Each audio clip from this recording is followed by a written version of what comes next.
One National Unity Platform, the party of the first respondent, giving bread, soap, salt, rice, tea leaves to Chibuka Diana Mary. Namulaba ng'awa emigaati, sabuni, omunnyo, omuceere n'amajaani ng'abiwa Kibuuka Diana Mary. Is that, the question is that what you told Nambi Faridah Chibuuka? Kati akubuuza ebyo walayira byebyo byewagamba ne Nambi Faridah? Ye, nagamba Honorable Nambi. Okay. Are you aware that Nambi Faridah gave evidence? Niyo kimanyeko ni Nambi Was examined? Faridah yawadde obujulizi era n'abuuzibwa naye ebibuuzo. Ye, kimanyi. Are you also aware that Nambi filed an affidavit? Niyo kimanyeko nti He informed her about this incident. Nambi Faridah kimanyeko nti naye yalayira ekirayiro ekikye nga kikakasa naawe bwe wamugamba ebyo ebiri mu kirayiro. Ye, kimanyi. You know about it. Ye. So let's first dwell on this incident. Is Chibuuka Mary a voter? Kibuuka Mary mulonzi naye Ye, mulonzi. Where does she vote from? alondera wa? Alondera Sekati.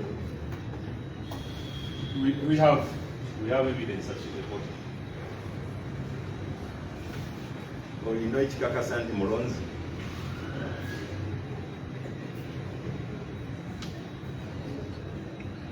Mukyala oyo waffe w'ennyaali.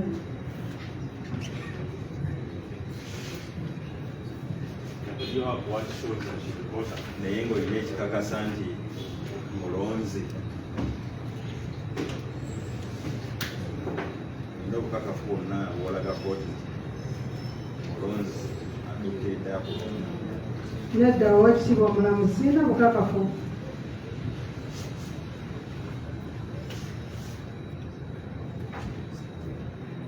Is Chibuuka Diana Mary still alive? Kibuuka Diana mulamu? Ye, oweekitiibwa omulamuzi Kibuuka Diana mulamu. When you were reporting to the petitioner, did you take Chibuuka Diana Mary with you? Bwe wali otwala ebigambo byokwe mu luyina Kibuuka naye wamugenda naye wamutwala? Nali nva Sekati nga ngenda ewange Sekanyonyi nensanga kansala ng'agaba ebintu owa mukyala Kibuuka. That is what you came to say, but my question is, you never took her there. Naye So, tiwamutwalayo. you can confirm that Hajat Nambi has never interacted with Chibuuka Diana Mary. Kakasa lipoota eno nti oweekitiibwa Nambi tayogerangako na madamu Honorable Nambi tayogerangako ne mukyala Kibuuka. Okay. So when did this bribery happen? The one you refer to in paragraph 5. Kati bino byoyogerako mu kirayiro kyo bino ebyokuwa okukulirira nga bawaayo emigaati bawaayo amajaani munnyo n'ebirala byaliwo ddi? What day? Lwali nnaku ki? Nga 8 Ogwokusatu.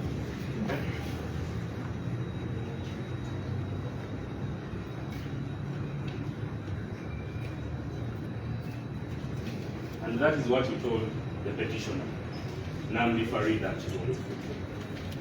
Era ebyo naawe byewagamba binini ebigambo bimu byewagamba Nambi. Ye, oweekitiibwa omulamuzi byebyo byennyini. Okay. So when were you, do you remember when you were appointed an agent of Nambi Faridah Chibuuka? Ojjukira ddi bwe baakulonda okuba agent wa Nambi Faridah? Ye, oweekitiibwa omulamuzi nzijjukira. When was that? Baakulonda Banonda nga 12 Ogwokusatu.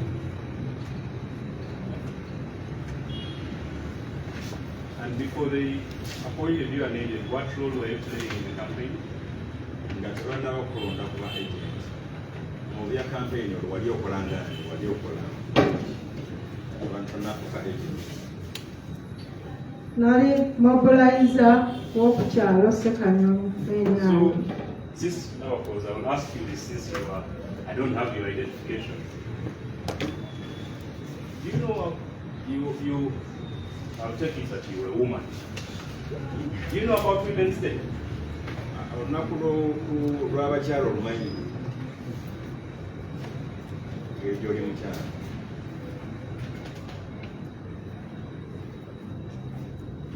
Olunaku lw'abakyala okuzibwa. Mumanyi naye nalwerabidde.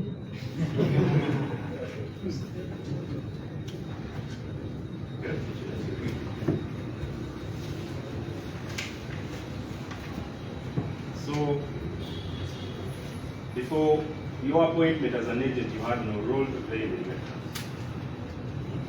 Before her appointment as an agent on the 12th of March, she had no other role to play in the election. Ekitegeeza nga tebannakulonda nga agent wannange. Wali tolina kifo kyonna ky'ozannya bya kulonda kyokola. Tebannakulonda nga agent. Wali tolina bimu gw'okola mu bya kulonda awo. Oweekitiibwa Omulamuzi, sibitegedde banziriremu.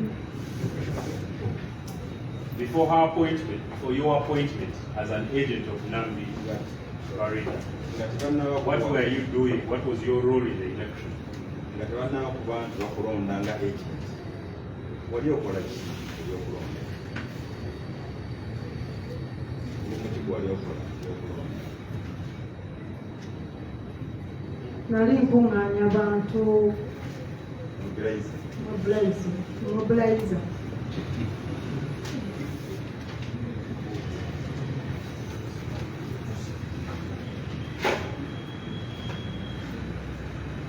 So, when you saw this incident, you took photos. Margaret. Kati bwe walaba bino nga bigenda mu maaso ebyokugwirira olina ebifaananyi byewakuba. Oweekitiibwa Omulamuzi, nakuba ebifaananyi. How far were you from where the people in the photos were? Kati buwanvu ki bwe wali ne bali abaali bakola ebikola ebyo bakubira ebifaananyi wali mu buwanvu ki? Distance. Sobola okugeragere.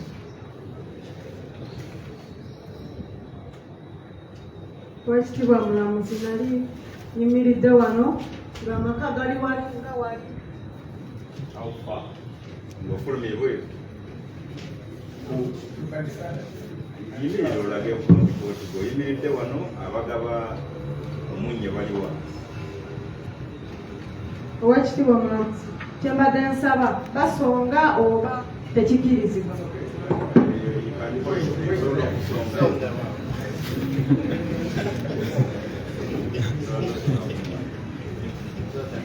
Oweekitiibwa Omulamuzi, nali nyimiridde wano nga kansala ali wali eringa ku mulyango guli.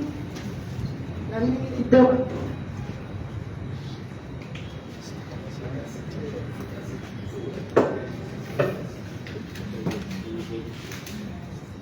So, that is how far. Did you get close to interact with the people who were there?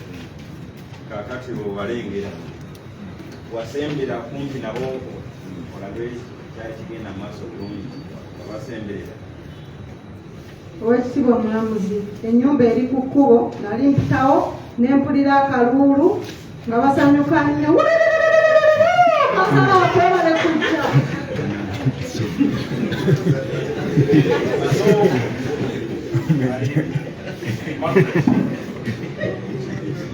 Margaret, please repeat what you just said.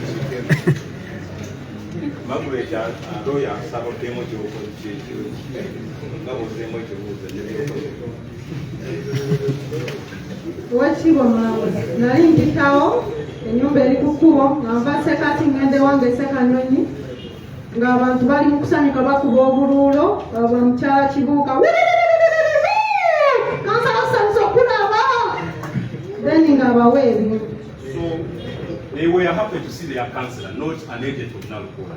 Tugamba baali basanyufu okulaba kansala waabwe naye nga si agent wa Nalukoola. Nga bw'ogambye kansala.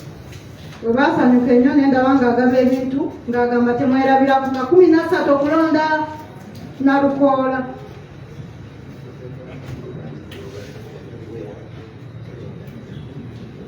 Did you mention that in your affidavit? Kati ebyoyogedde wabiteeka mu kirayiro kyo kino.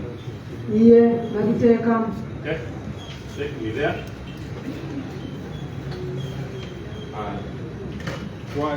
Somayo mu kirayiro kyo byoyogedde n'akalulu ako oba wabiteekamu.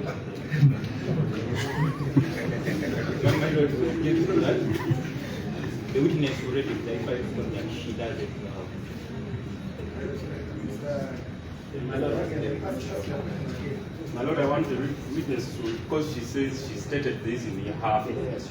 Now, I want her, with the help of her lawyer, to show me which paragraph where she said, when the people saw Rita, they would relate it, and then they said, Rita told them that vote Nalukoola on the 13th. I want her to take me to that.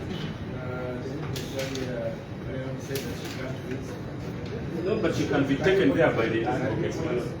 This is her evidence.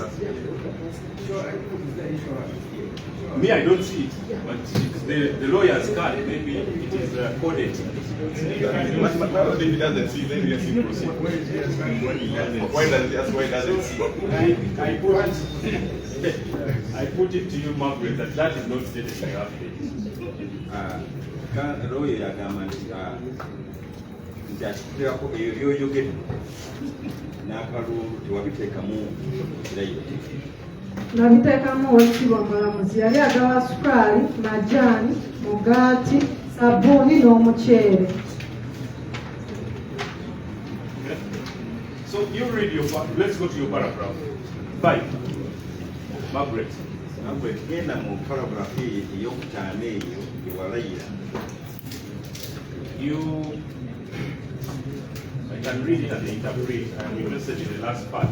We read the first part.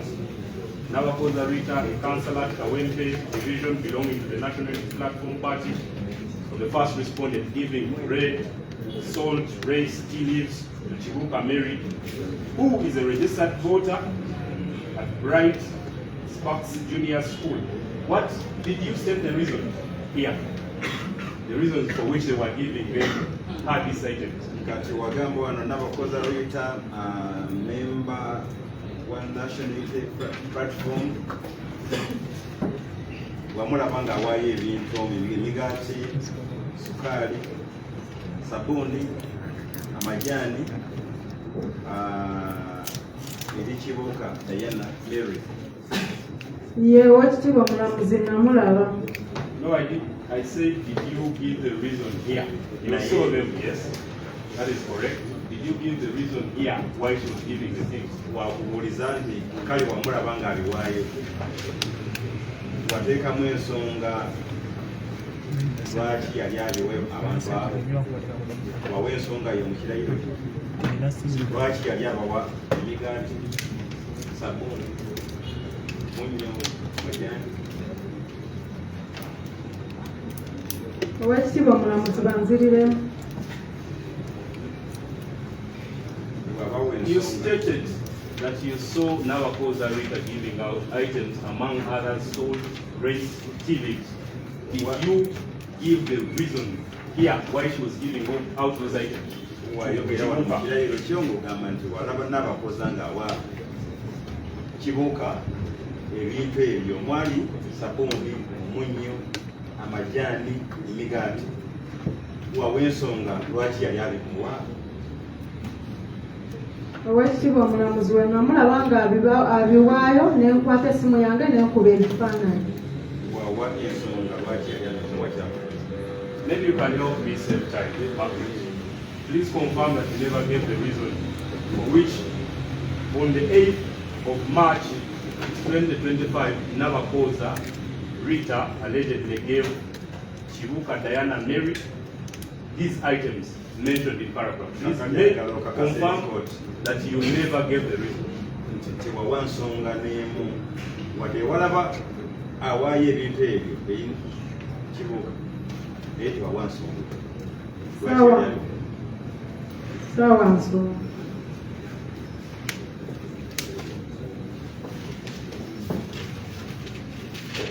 So let's go to paragraph 6.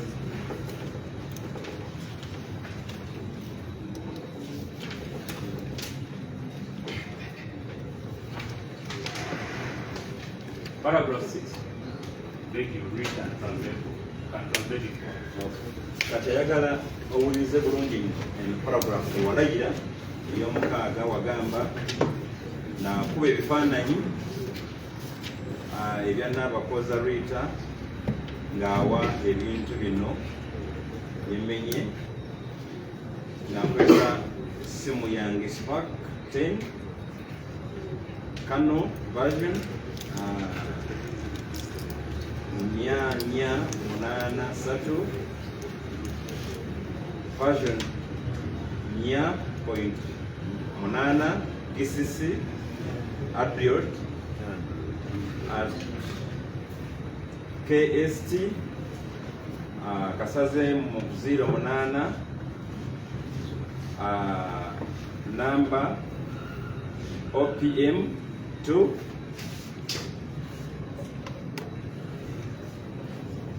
ebifaananyi ebyo n'ogamba obitaddewo kuno nga exhibit yokuba. Do you have that phone? Esimu eyo gye wakozesa okuba ogirina wano? Ye njirina naye saze nayo.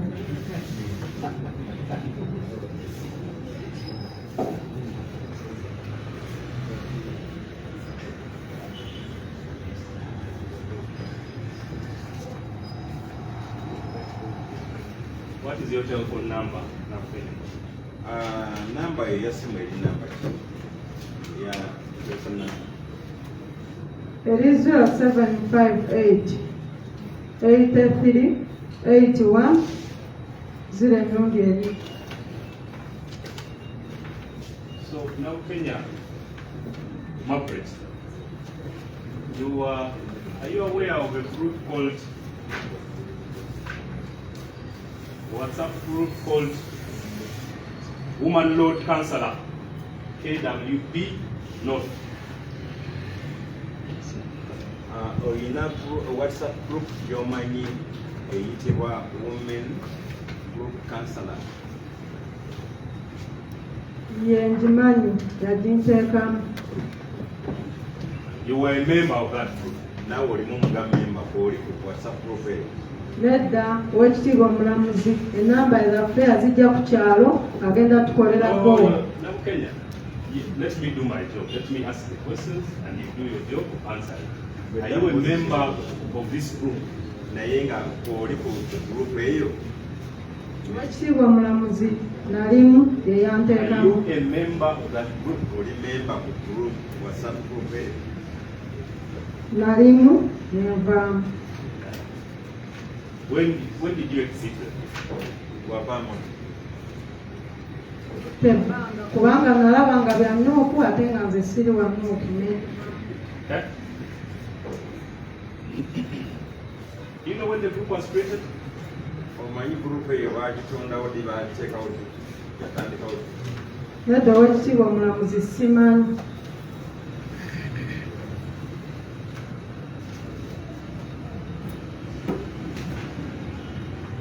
Now let's get to your affidavit. Did you actually take these photos?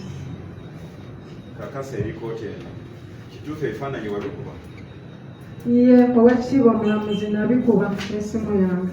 When did you take and you show the evidence when you took the photos? Katira ko Bujulizi ndiro watufu ebifaananyi wabikuba ddi? Nga 8 Ogwokusatu.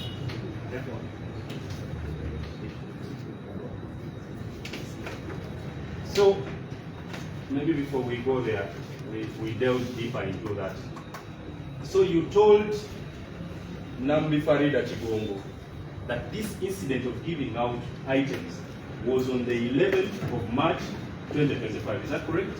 Wagamba Nambi nti ebintu bino ebyokugaba ekikolwa kino ekyokugaba ebintu kyaliwo ng'ennaku z'omwezi 11 mwezi gwali gwakusana 20.1.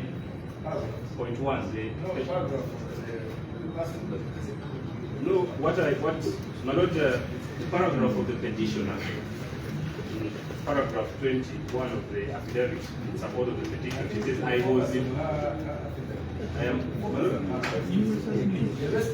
rest of the submission, you can submit on the other, but for her, focus on what she cited. What's the blood? The rest you can submit, you can only submit. If there are contradictions, things like that, you can submit. Okay, my lord. So let's go back to paragraph 6. Margaret, when were you added in that WhatsApp by Nalukoola? I don't know whether it's Nalukoola. When were you added? baakuteeka mu WhatsApp group. Oweekitiibwa Omulamuzi yajja ku kyalo ng'agenda tukolera BOA n'atugyako ennamba z'amasimu n'ateekamu. So yes, that is good and correct. When were you added in WhatsApp? Naye yakuteekamu tufe agatutte amasimu gamu naye yakugattamu ddi mu group. Oweekitiibwa Omulamuzi sikyajjukira. Could that have been around February? Kyalinga mwezi My lord will object to that question. The witness has already answered that and she doesn't wait.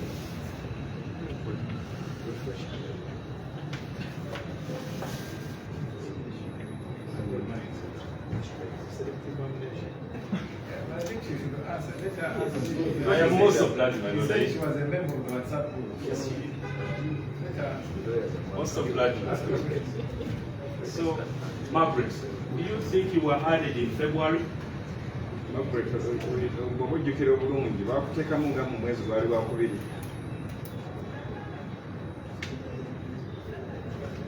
Oweekitiibwa Omulamuzi sikyajjukira. So, on the 8th, when the incident happened, were you a member of that group? Naye ng'ennaku z'omwezi 8 bino byonna lwe byaliwo wali nga okyali memba wa group eyo. Nedda Oweekitiibwa Omulamuzi nali nagivaamu dda. So, when did you leave? Now you remember. When did you leave that WhatsApp group? Kale ekyokuvaamu okijjukira wavaamu ddi?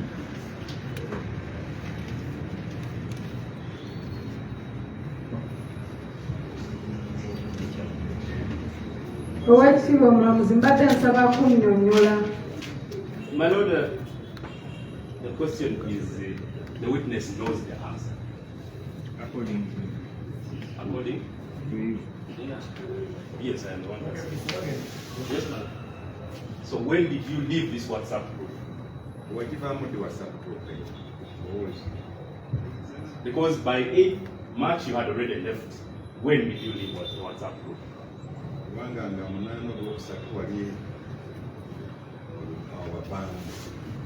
Obujjukira bulungi wali wavaamu. Emyaka ng'ebiri emabega. So can we have that phone here? Can we have the phone you used to take these photos, the phone on which you were a member of that group, can we have it here? Kati Kirooto esobola okufuna essimu eyo okwesooka efaananyi. I would object to that. For two reasons, my lord. Number one, the law does not compel the witness to submit the phone to court. Two, under Section 8 of the Electronic Transactions Act, the authenticity of a data message is not based on whether the phone is before the court or not. For that reason, my lord, those reasons, my lord, we object to the tender of the phone in court. My lord, I don't know what application my senior colleague is making. I have not asked for the phone to be tendered. I want the phone with a witness. First, Yes, my lord. First proceed and see how it goes. First proceed. You can ask your question. Ask your question. No, my lord, I asked, can we have that phone here? oyinza okuleeta essimu eyewa mu kkooti nebeera naawe naye ngaoli nayo ku kkooti. Ekitiibwa omulamuzi. The question, Margaret, is not whether you forgot it or not. Can we have that phone here? Osobola ogireeta wano ku kkooti singa weeredde akaseera.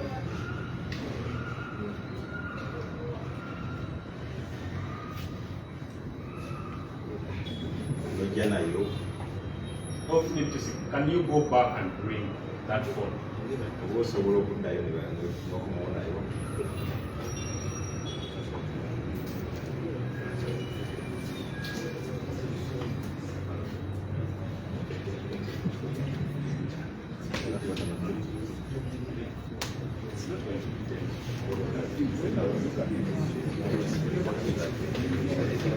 And my lord, that's what I'm objecting.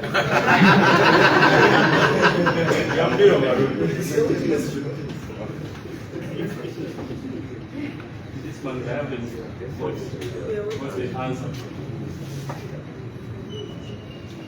But Mr. Kalule wants his word to be there.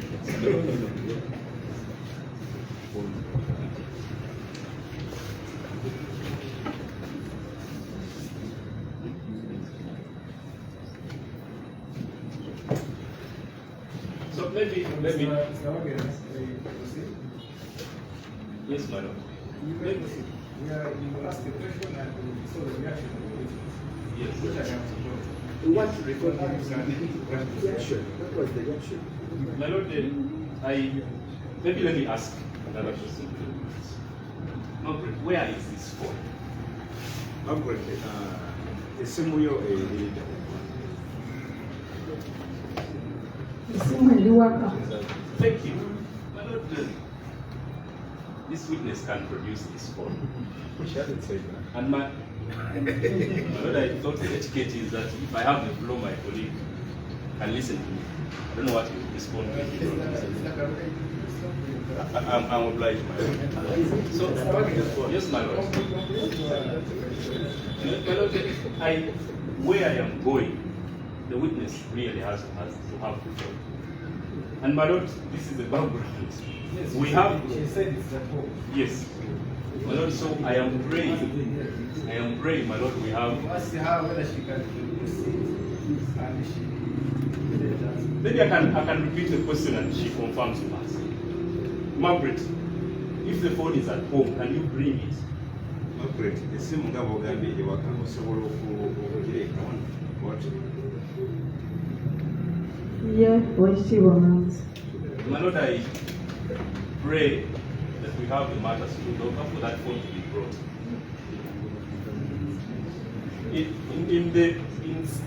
To save time, my lord, we can have this witness deferred. We call another witness. We proceed as she brings the phone down.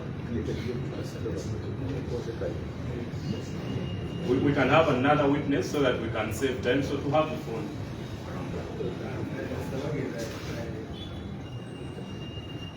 What other questions? Do you have any other questions? They very many, my lord, they come from the phone. They come from the phone. Because, but my lord, I really object to that. The phone is not here. Okay. The phone is not here. The phone is not part of the evidence. It is. It's not.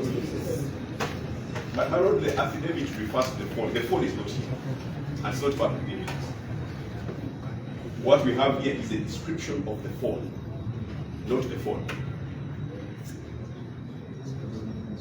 And my lord, we have closed filing affidavits and giving evidence in this matter.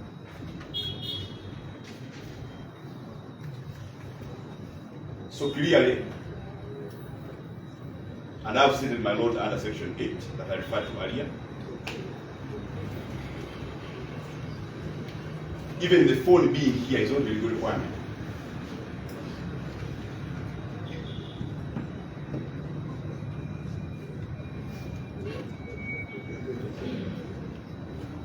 Mr. Wagenda has been referring the witness strictly to affidavit. Strictly to affidavit. And the phone is not part of it. What's there is a description.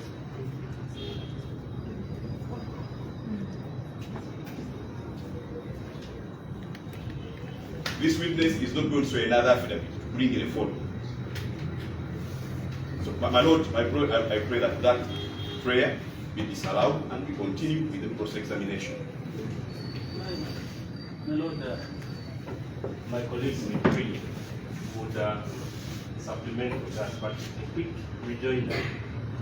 My lord, when you look at paragraph 6, the deponent says they took this affidavit.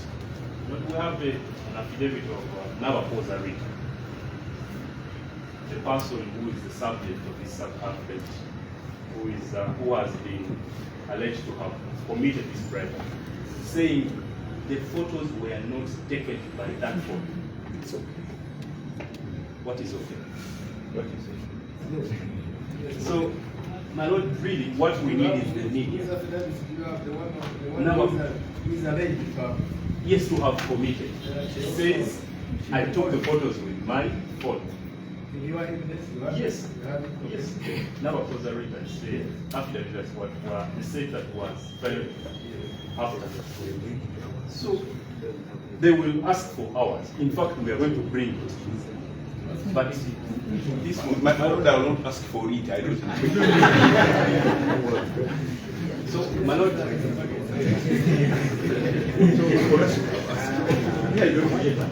yes. My lord, I am a lawyer for the first respondent. I want to represent him well.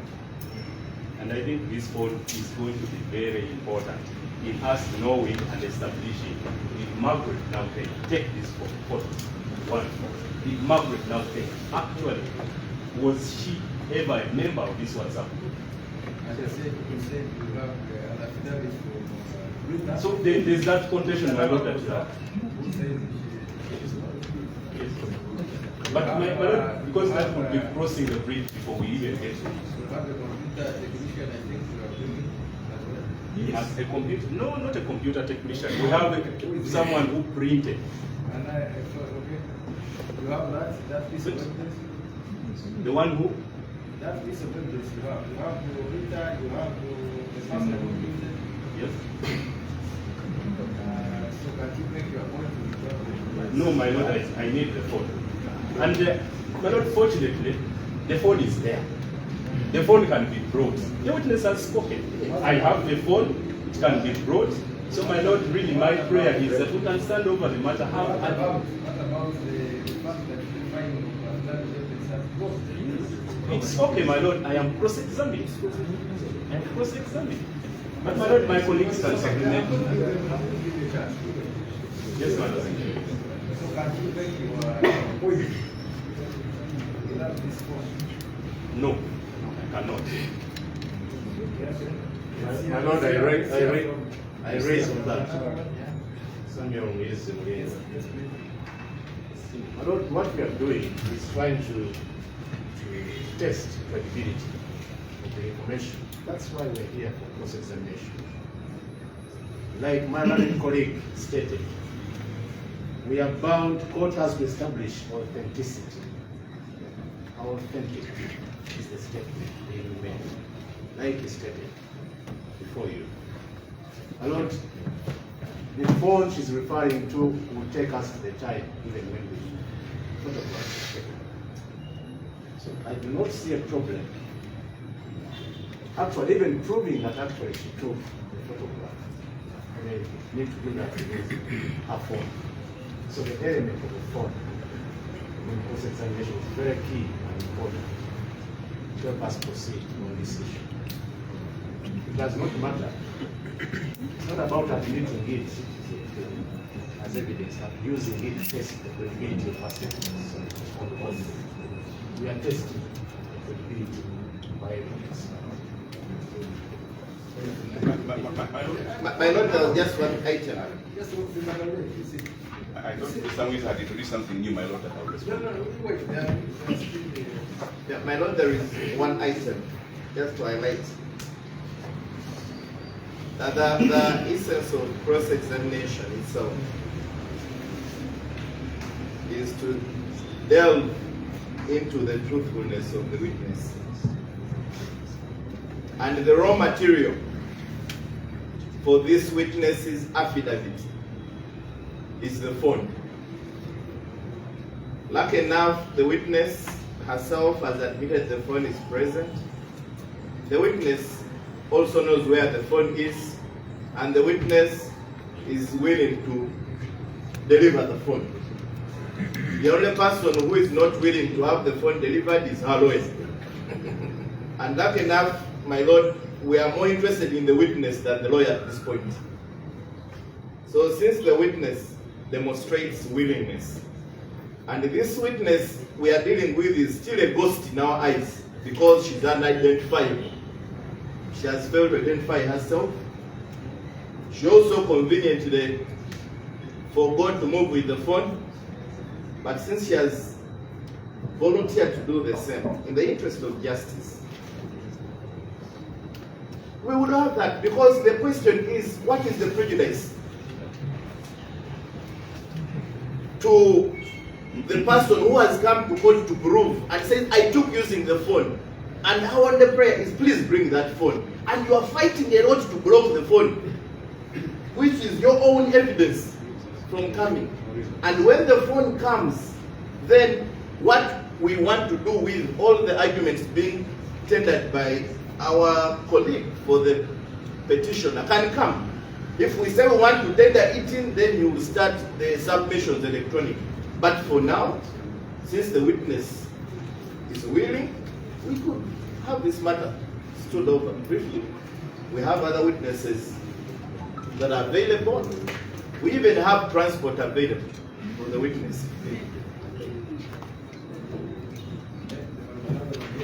My Lord, just very briefly, I was responding specifically to what Councilor Lwa was raising. The issue of the phone isn't admitting your evidence. No. The essence of why court gave us leave to cross-examine particular people is for purposes of testing the veracity of their arguments, their allegations. In this case, the biggest import of this, the witness here, is only because of the photographs. And what is in contention is how they were taken.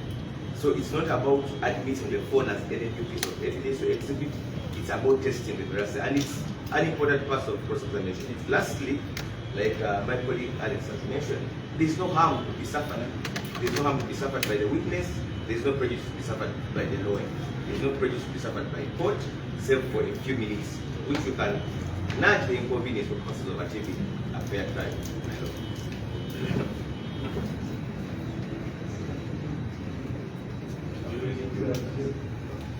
My Lord, Mr. Wilisi, Mr. Musisi, and Mr. Uganda have talked about things that Bagina didn't talk about, and he himself said they were hard. So I'm responding to those ones. No, it's supplement. Yes, I speak English. My Lord, I need to respond. They did say what you said. My Lord, I still object to that right, that this phone be frozen. Number one, my Lord, as we intimated to my colleagues, they have their own evidence. They have their own evidence, contrary to what they say is mine. In fact, my Lord, those two witnesses of theirs will be cross-examined in this court. They are part of those that you gave us for tomorrow.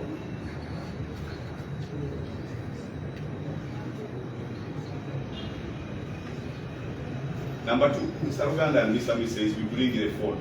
Then what? Who is going to read the witness about the phone? I am not going to do so. The phone is not part of the affidavit, so they are going to do what with it? We don't know what they are going to do. So yes, my lord, how will they even read the witness about it? Because my lord, this witness is not in chief.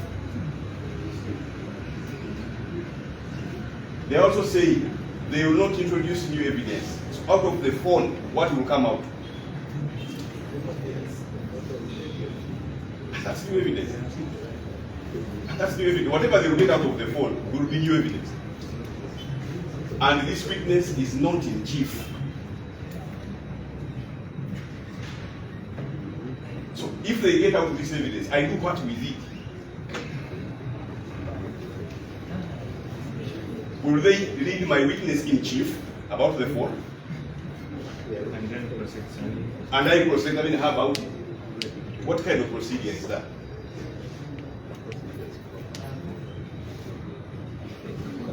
I reiterate, my lord, that moreover, the authenticity of a data message under Section 8 of the Electronic Transactions Act has nothing to do with the gadget that took it. Absolutely not. I know that refers to the decision of Kakonge Home Affairs. I'm still responding to what you said. Not that didn't arise now. I realize. My lord, what I'm saying, you talk about what I said. I think you have made your case. I'm obliged, my lord. So, I will give a chance to your Margaret. Yes, sir. Margaret, now again, you are not giving time to use the phone. So blind. But here, we are going to continue with the other witnesses. Yes, I will wait for her. Yes, ma'am. So, her question is temporary Margaret. She shall come back to the next meeting.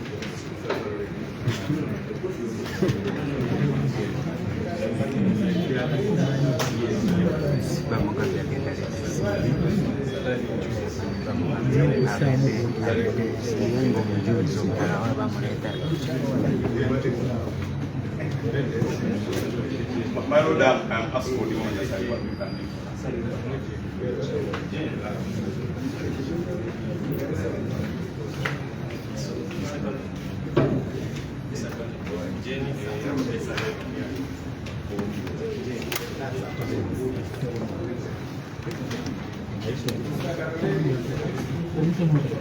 Nasamba Jane, my lord.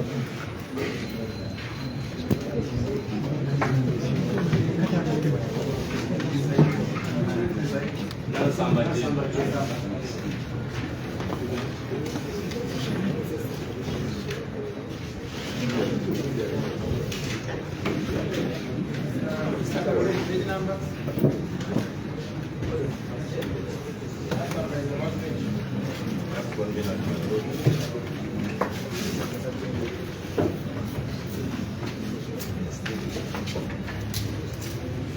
My lord, 1250.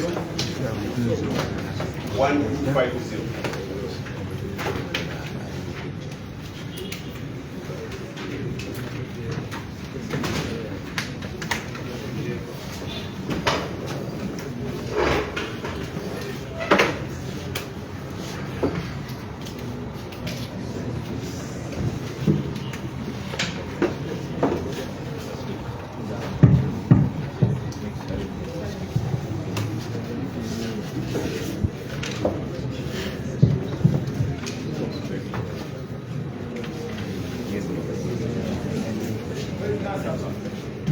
My lord, she's coming.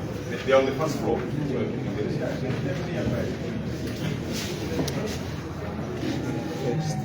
In a few minutes, my lord.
But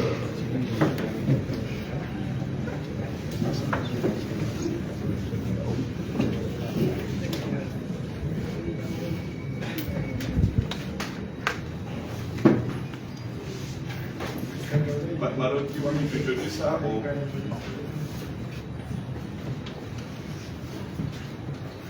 Maybe want to. Don't you take a second of my vote? I just.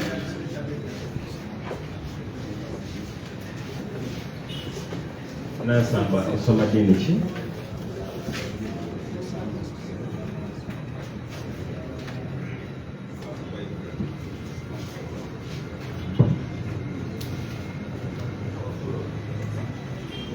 Nasamba Jane. Nasamba Jane. Ndayira mu nnyo lya Katonda. Ndayira mu nnyo lya Katonda. Ngenda okuwa. Okujuliza ngenda okuwa. Ngenda kuwanga bwa mazima. Ngenda kuwanga bwa mazima. Mazima mereere. Mazima mereere. Omuli bulimba.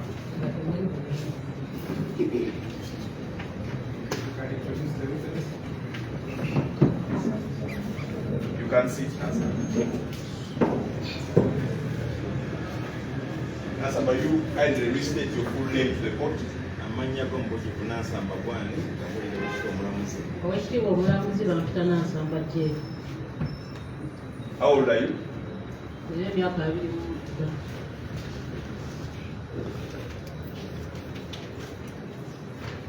Where do you reside? Obeera wa?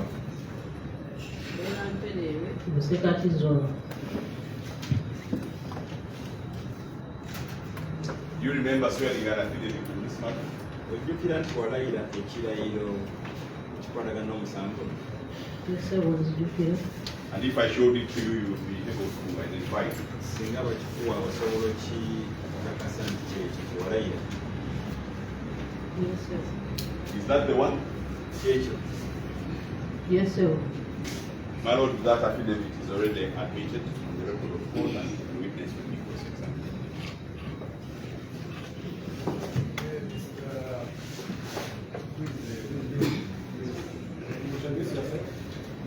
For the record, my lord, my name is Eunice and I'm Balazi.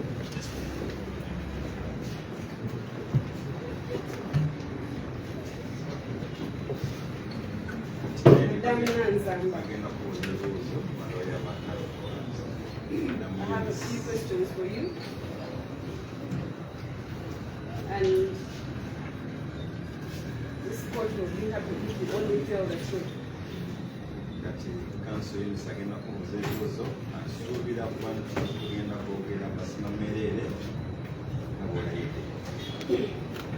Yes, sir. Owekitiibwa omulamuzi. Do you know why you're in court today? Omanyi lwaki leero oli mu kooti? Nzize kuwa bujulizi owekitiibwa omulamuzi. About what? To testify about what? Oze kuwa bujulizi ku ki? Ku byatuukawo mu kalulu k'ekawempe. On whose side are you? Oli ku ludda lwani? Ndi ku ludda lwa NRM. So I can imagine that the reason you're in court today is to ensure that NRM, if I should call it NRM, you want to ensure that NRM emerges victorious in this petition. Asuubira nti kati engeri gy'oli ku sayidi ya NRM oyagala okuba nti kyonna kyeziboowa kulaga obuwanguzi bwa NRM. Yeetase owekitiibwa omulamuzi naye numirirwa nsi yange. But again, is NRM a party in this petition? Naye nga NRM pate mu musango emu pate. Yes, sir. Owekitiibwa omulamuzi. You can show us where is it a party in this petition? Oyinza okulambikira Is it the plaintiff? Is it the petitioner? Is it one of the respondents? What is it in this petition? nga NRM eri ku sayidi ki? Oba waaba oba ovunaanibwa? NRM yakiikirirwa mukyala Nambi Faridah omuwaabi. Jen, can you show me your national identification card? Again, osobola okulaga kooti eno National Identity Card yo. Oweekitiibwa omulamuzi ngiina ku ssimu yange. Simanyi oba kikkirizibwa okugiraga eri ku ssimu. Yes, please. Osobola. I can look at it.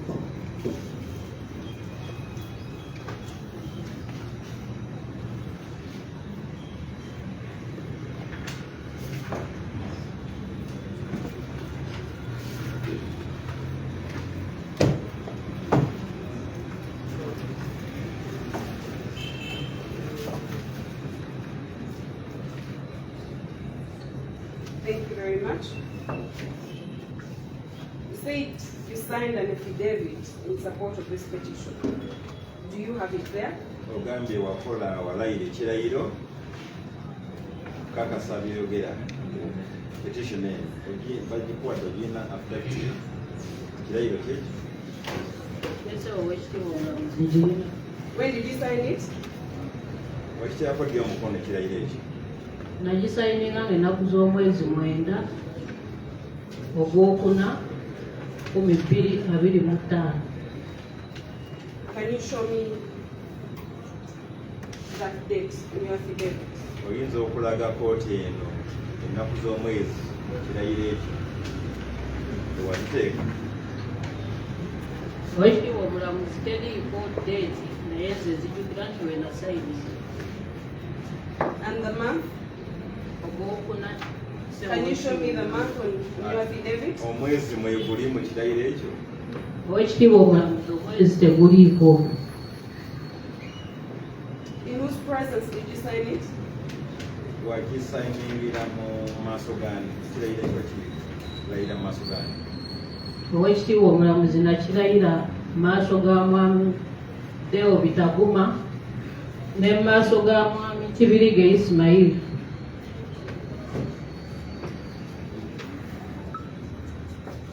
What was their role? What was the role of Kibirige Ismail? Kibirige. Why was he there? Lwaki yali waawo ng'olayira yali akola ki? Kibirige Ismail yali mubuuzi. Thank you very much. So let's go to your affidavit.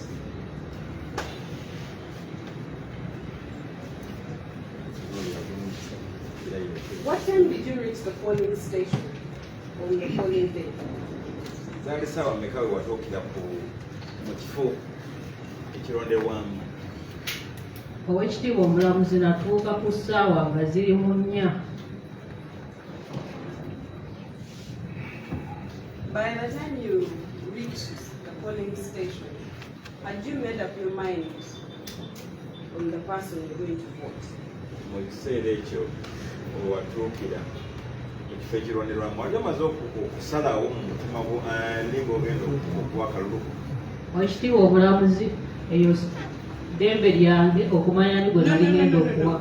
I don't want to know who you voted. I'm not Nayagala kumanya Yennyaawo nali manyi gwe ngenda okuwa. Okay. So when you go to the polling station, did you manage to, when you voted, when you cast your vote, did you manage to vote the person you wanted to vote? Kati bwagenda okuba akalulu wakawa oyo gwe wali agala? Nakamuwa kubanza sikyusibwakyusibwa. So you can confirm that there is no amount of convincing, there is no amount of words that changed your mind whatsoever. You voted the candidate that you came to vote. Osobola okakasa eri kooti eno nti kati waliwo omuntu akusenzesenze wawa omuntu gwe wali oyagala. Nawo omuntu gwe nali njagala si Oweekitiibwa omulamuzi. So what's your problem? Kati buzibu kyaki? Obuzibu bwange buli ku muntu kuŋŋamba nonde Nalukoola. Kuba kampeyini ku lunaku lw'okulonda. You did not succumb to that convincing. That's what you say. Naye ogambye wali gyebuvuddeko nti tewali muntu n'omu. Is it a problem if someone, if at all it's true anyway, would it be a problem for someone to give their opinion and you just leave it at that? Because you didn't succumb. Kubanga ekyo tewakituukiriza naye kibi omuntu okugamba nti londa gundi londa gundi. Yese owekitiibwa omulamuzi kuba olunaku lwali lwakulonda nga kirwakuba campaign. Okay, but you can confirm that your mind wasn't changed at all. Naye kakasa erikote wadde waawo bakupenereza wagundi gwe wasalawo n'owa bw'olyagala. Yese owekitiibwa omulamuzi kubanze kyemmanyi mba kyenjagala That's okay. We understand that. That's okay. Do you know when did you first meet Chibirige Musa? When was the first time you met him? Bilwasooka okusinkana Chibirige Musa. Mwami Chibirige Musa ye chairman w'ekyalo. When did you first meet Chibirige Musa? Bilwatandika okubantu. Olw'ensonga nti ye chairman w'ekyalo bwensula kitegeeza ava kulaba. When did you first meet him? When you were born? When you wanted passport? When did you first meet Chibirige Musa? Otandise okutegeera. Sisobola kujjukira ddi lwe nasooka musisinkana naye mulaba. And when did you first meet Rita Nalukoola? Ate Rita Nalukoola ye watandika Rita Nalukoola naye mulaba ye kansala w'ekitundu gy'eva. Sisobola kujjukira ddi lwe nasooka mulaba. That's okay. When was the last time you met Chibirige Musa? Nasema mulaba ng'ennaku z'omwezi 13 ogwokusatu 2025. That's the polling day, right? Yeah. Olunaku lw'okulonda. Could that be the same day you last met Nalukoola, or you again met them after that? Seeing that naye lwe nasembayo mulaba si owekitiibwa omulamuzi. So on this day when you met them, what time did you meet them again? Olunaku abasinkana ssaawa mmeka? Ssebo owekitiibwa omulamuzi natuuka bwe balondera ku ssaawa 4. What time did you meet Chibirige Musa and Rita Nalukoola? Rita Nalukoola ne Chibirige Musa abasinkana ssaawa mmeka? Ssebo owekitiibwa omulamuzi Mr. Chibirige Musa ne Rita Nalukoola ku ssaawa 4 baaliwo lwe nali ngenza okulonda kitegeeza essaawa ze nabasinkana. So you met them at 10 a.m. What time did you cast your vote? Akalulu ko wakasuula ssaawa mmeka? Ssebo owekitiibwa omulamuzi sisobola kugamba nti ssaawa zino naye mu ssaawa 4 bwe byaggweera. So kitegeeza wakati w'essaawa 4 n'essaawa 5 byaggweera. So you cast your vote within the same hour of 10? Yes, owekitiibwa omulamuzi. What time did you leave the polling station? Wavaawo ssaawa mmeka awo ekyokulondebwa? Ssebo owekitiibwa omulamuzi olwamala okulonda nenvaawo kitegeeza mwezi essaawa omwo naviirawo. Around about what time? Ssaawa nga 4 dakiika 4 ssaawa 4 tuuka awo mweyo period. So when you were leaving the polling station, did you interact with anybody? Bwe wali ovaawo awo omwalondera olina abantu bewasisinkana n'oyogerako nabo mu kaseera muvaawo. Ssebo owekitiibwa omulamuzi bwe namala okulonda ne ngenda bwe bateerako ink. Did you interact bwe with bamala anybody? okunteekako ink n'entambula. I was requesting that you answer my question. Bwe wali When you ovaawo finished casting your vote and you are now leaving the polling station, did you interact with anybody? omaze okusuula akalulu ko oyagala kuddayo yonna gye wali ogenda naye nga tonakusimbula kugenda olina abantu beyogerako nabaawo ovaawo osimbula ogenda. Ssebo owekitiibwa omulamuzi. Who did you interact with? Ani gwe wayogerako naye ekiseera wali ogende. Rita Nalukoola ne Chibirige Musa. So they waited for you as you came in, you cast your vote, and they also waited for you as you were leaving. Kitegeeza barita bakulinda wano watuukira ne babeerawo naye mu kugenda ng'osimbula okugenda baali bakyaliwo ne bukugenda. So akugamba nti banninda naye nabasangawo era we nali nvaawo nabalekawo. So what did you talk about with them as you were leaving? Okuvaawo wayogerako wabagamba biki? Oweekitiibwa omulamuzi bambuuza kibuuzo nti okutuweeredde nange neeziramu nti ye neetambula n'engenda. When you say they asked me, you repeat that?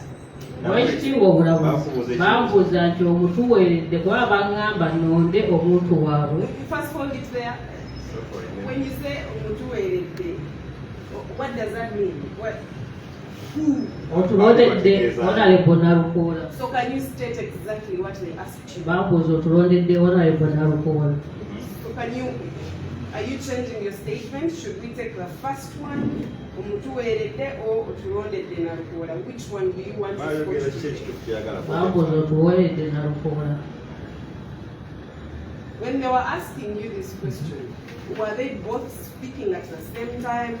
Would one speak and let the other add the next? How? Just take us through maybe a picture of exactly how they spoke to you. Like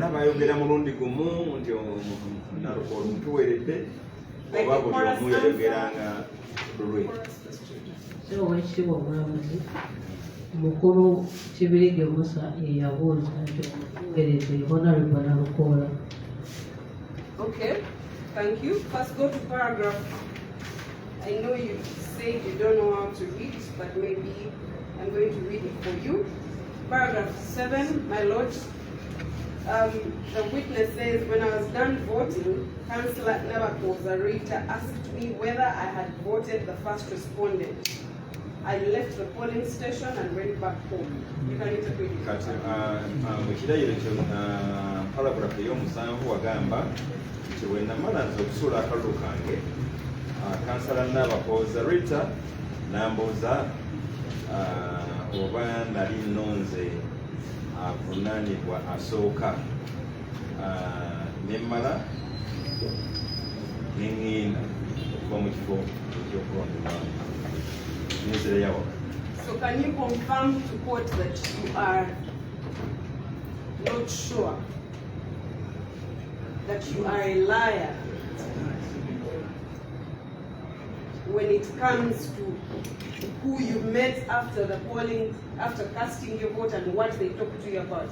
Can you confirm to court that you don't remember anything anymore? If you're not a liar, at least choose one. So Oweekitiibwa omulamuzi siri mulimba era ne byenjogera nzijjukira. So should we take the things you said today, or we take the things you wrote down? What? Just help court to help NRM. Kati batwale ebintu byogedde leero wano nga obujulizi nti ekituufu oba batwale bewawa mu kiwandiiko ekyo ekirayiro byenayogera mu kirayiro byebituufu. So do you think your being here is important? Because you seem to be here to change what you wrote down, but you want court to take what you wrote down. But let's proceed. Is Kibirige Musa an agent of Honorable Nalukoola? Kibirige Musa agent was he an agent? Agent wa Nalukoola. Oweekitiibwa omulamuzi nze yosobola kubimanya kuba nze nali mulonzi siri agent. Thank you. So you can confirm to this court that you are not sure what role Kibirige Musa was playing in this election. Kugamba tosobola kakisa lipooti eno mulimu ki Kibirige Musa gwe yali akola mu lw'okulonda. Nze nali mulonzi. No. Jen, can you confirm that you don't know whether or not Kibirige Musa was an agent? Thank you. Can you confirm that Rita Nansamba was or was not an agent of Rita Nalukoola? Ate kakasa ripoti eno wokimanyi watakimanyi Rita Nalukoola batali. Okay, thank you very much. So when they were speaking to you, according to your story, you come in, where was the